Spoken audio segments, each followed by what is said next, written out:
অনেক বাবারা বসে আছো, অনেক মায়েরা বসে আছো, শাশুড়ি মারা রয়েছে, অনেক বৌমা রয়েছে।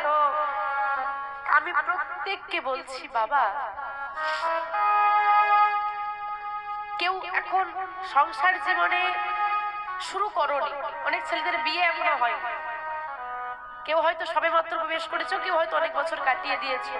যারা কাটিয়ে দিয়েছো তারা হয়তো জীবনে একবার হলেও আপনার স্ত্রীকে বলেছেন, কি বুঝবে রোজগারের কি জ্বালা, সংসারে কত খরচ, শুধু তো নিয়ে এসো বলতে থাকো, হ্যাঁ বাইরে বেরিয়ে দেখো না কত খাটতে হয়। কি বলেছেন তো বাবা?